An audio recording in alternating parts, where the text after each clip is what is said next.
청구인 대리인 이금기 변호사입니다. 저는 청구인이 자신의 탄핵 사건에서 보여준 태도와 거짓말에 대해서 몇 가지 생각을 말씀드리겠습니다. 경호처와 공수처의 대치와 국민들의 철야 농성에도 관저에 숨어 있다가 계엄 43일 만에 체포되자 피청구인은 그제서야 제3차 변론기일에 직접 나왔는데 그 첫 일성부터가 거짓말이자 위선이었습니다. 피청구인은 저는 철들고 난 이후로 지금까지 특히 공직 생활을 하면서 자유민주주의라는 신념 하나를 확고히 가지고 살아온 사람입니다라고 말했습니다. 종북 반국가 세력을 일거에 척결하고자 비상계엄을 선포한다고 무섭게 말했던 사람의 입에서 나온 말이라고는 도저히 믿기지 않았고 큰 기대를 하지는 않았지만 또다시 절망을 느꼈습니다. 다만 비상계엄을 전가의 보도처럼 생각하는 사람이라면 이 심판 청구는 결국 인용이 되고 말 것이라는 확신이 드는 순간이기도 했습니다. 그날 재판관님께서는 두 개의 질문을 하셨는데 첫 번째는 비상입법기구 예산을 지시했는가 였고 두 번째는 수방사령관과 특전사령관에게 국회의원을 끌어내라고 지시했는가 였습니다.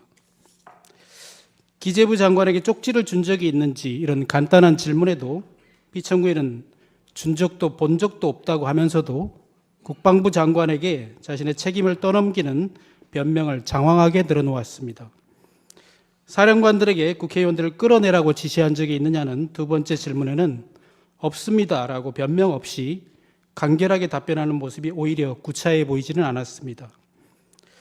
처음으로 출석해서 했던 첫 일성부터가 거짓말이라는 것은 누구라도 팩트체크가 가능할 정도입니다.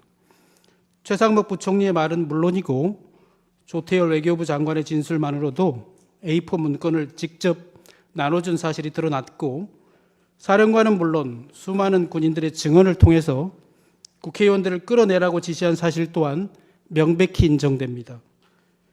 피청구인 때문에 내란의 공범이 되어 구속된 어떤 군인은 자신의 일생이 송두리째 무너지게 된 이 상황에서도 자신의 명령에 따랐던 부하들에게만큼은 화가 미치지 않게 해달라고 호소하고 있는 것과는 너무나도 다르게 거짓말로 자신의 죄를 감추려 하고 자신이 망쳐놓은 군인과 부하들에게 자기의 죄마저 뒤집어 씌우는 모습을 보고 또 한 번 실망을 금할 수가 없었습니다. 피청구인이 구치소에서 재판소로 출석하는 날에는 수백, 수천의 경찰관들이 동원이 되고 국민들은 이쪽과 저쪽으로 편이 갈려서 나라가 쪼개질 것만 같고 저 같은 일개 서생조차도 나라 꼴이 걱정이 되는 판인데 청구인은 걱정도 안 되는지 재판소에 와서도 심판정에는 들어오지도 않거나 재판이 시작하기도 전에 다시 돌아가 버리는 것을 보면서 이 나라 공무원들의 노고는 안중에도 없고 국민들의 시선 따위는 아랑곳하지 않는 모습도 지켜봐야만 했습니다. 피청구인은 대통령 취임식에서 대통령으로서의 직책을 성실히 수행할 것을 국민 앞에 엄숙히 선서합니다라고 했지만 어쩌면 그 선서부터가 거짓이고 위선이었을지도 모른다는 생각이 듭니다. 대통령으로서 국민 앞에서 직무상의 거짓말을 하지 않고 진실해야 하는 것은 단순한 도덕적인 요청이 아니라 헌법적 요구이자 법적인 의무인 것입니다. 미국 제37대 대통령 닉슨은 단지 거짓말을 했다는 이유만으로 탄핵 위기에 몰렸고 결국 대통령직에서 사임해야만 했습니다. 피청구인은 자신의 잘못을 인정하지 않고 거짓말을 하는 것도 모자라서 그날의 진실을 고백하고 처벌을 감수한 군인들과 부하들을 거짓말쟁이로 몰고 탄핵과 내란을 공작하고 있다고 공격하였습니다. 그래서 이 사건은 마치 진실게임 같은 것이 돼버렸습니다. 피청구인이 한 거짓말 때문에 온 국민이 듣기평가를 받아야 했던 적도 있고 심지어는 출근 행렬도 거짓이라는 의혹도 있습니다만 그것이 탄핵 사유는 아니므로 논외로 하겠습니다. 그렇지만 이 재판은 피청구인의 말과 언어가 처음으로 진실이었는지 아니면 거짓이었는지가 공식적으로 확인되는 의미를 갖고 있다고 생각합니다.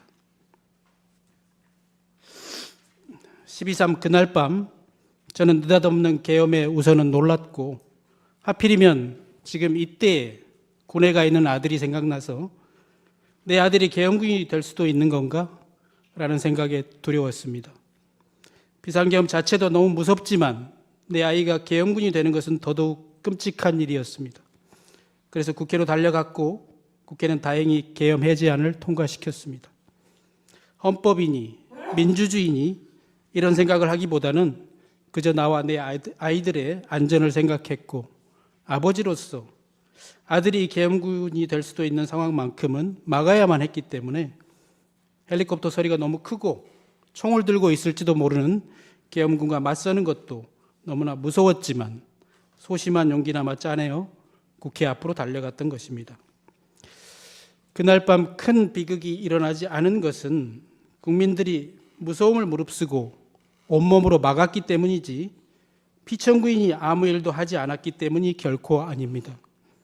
만약 그를 막지 못했다면 우리 아이는 지금쯤 계엄군이 되어 있을지도 모르고 포고령이 무서워서 처단받을까 봐 무서워서 친구들과 카톡도 마음대로 하지 못하고 있을지도 모릅니다.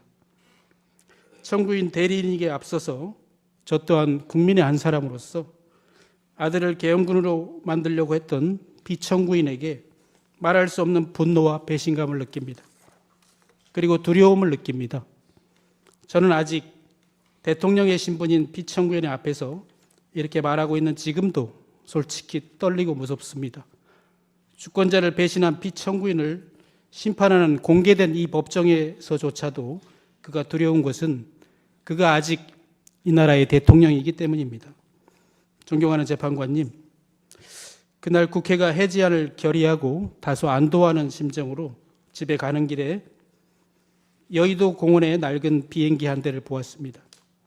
8.15 해방 이후에도 김구 주석과 임시정부 요인들은 고국에 돌아오지 못하고 있다가 그의 겨울이 되어서야 일반인의 자격으로 이 비행기를 타고 당시 여의도 공항인 이곳에 내렸다고 합니다. 누군가는 부수고 무너뜨리고 팔아먹고, 반대로 누군가는 지키고 세우고 뺏기고 또 빼앗겨도 끝까지 되찾고자 하는 것, 그것이 과연 무엇일까요? 그것은 바로 피청구인이 말한 자유민주주의 시민으로서의 자격증, 바로 주권이라고 생각합니다. 나는 지금 부수고 무너뜨리고 빼앗는 자리에 서 있을 것인가? 아니면 지키고 세우고 되찾는 자리에 서 있을 것인가?